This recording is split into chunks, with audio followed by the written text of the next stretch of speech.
After weeks of planning and considering, we're finally about to start to tear down some walls, literally. But just when we thought that everything was ready to go, that's when we found something hidden in our walls that, well, let's say changed our design ideas. So, will a new plan still work? Let's find out as we start transforming this space from its bare bones into a beautiful living room.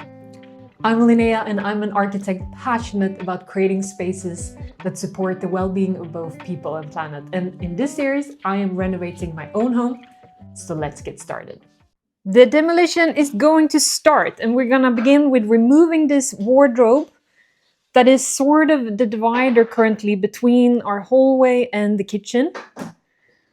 That's gonna be today's first step. So we're currently trying to clean everything away, and we're gonna move everything that is inside here, these beautiful blue, somewhere else before we can demolish it.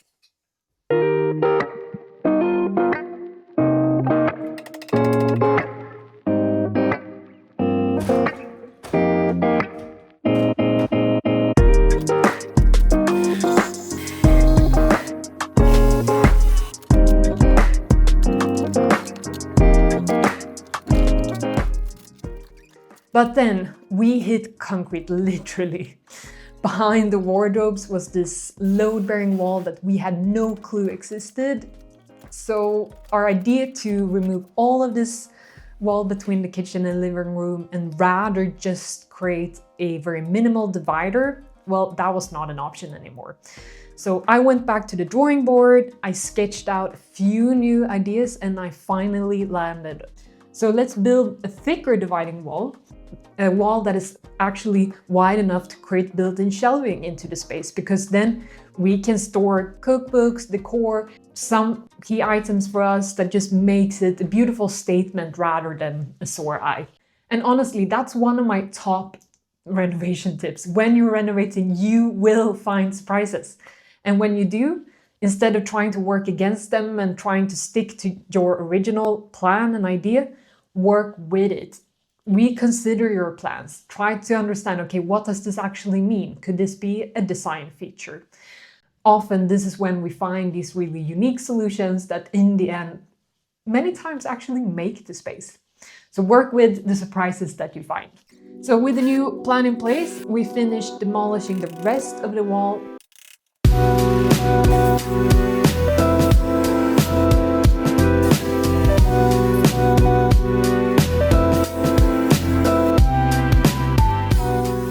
And for the first time, we could start to feel that open floor plan that was the big reason why we bought this apartment in the first place. With one wall sorted, or let's just say demolished, it was time to start preparing the other 3 walls of the living room.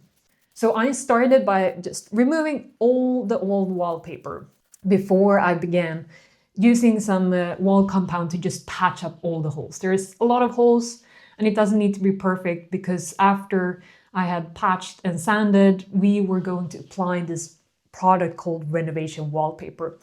And renovation wallpaper is simply just a thicker wallpaper, a woven wallpaper, that helps to smooth out an uneven wall. It's a product you can use instead of doing a whole full skim coat, and it's much quicker, cleaner, and honestly way more budget friendly as well.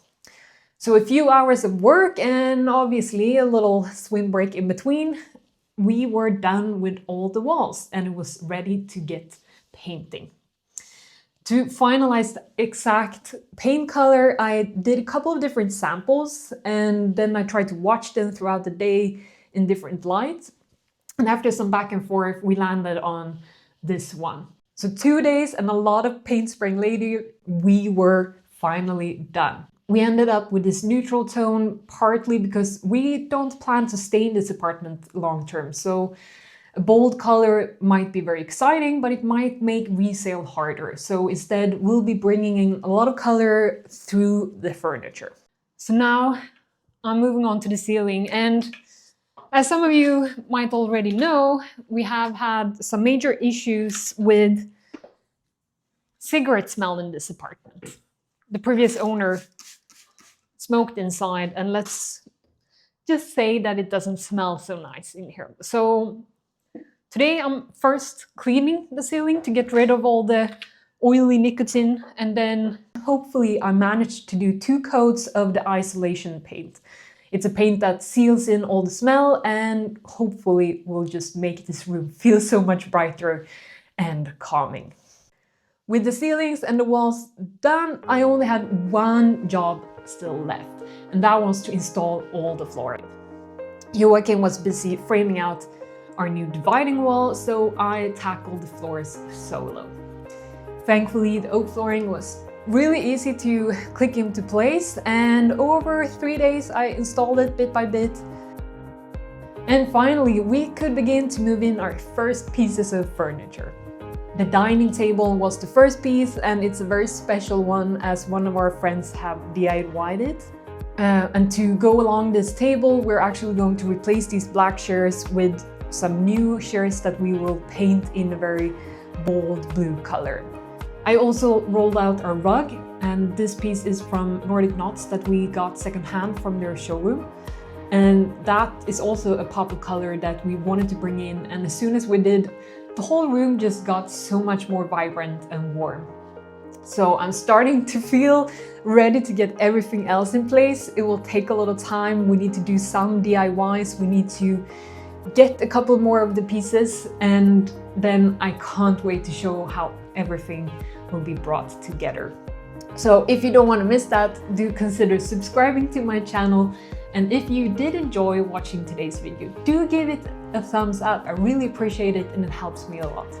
But thank you so much for watching, and I see you in the next one.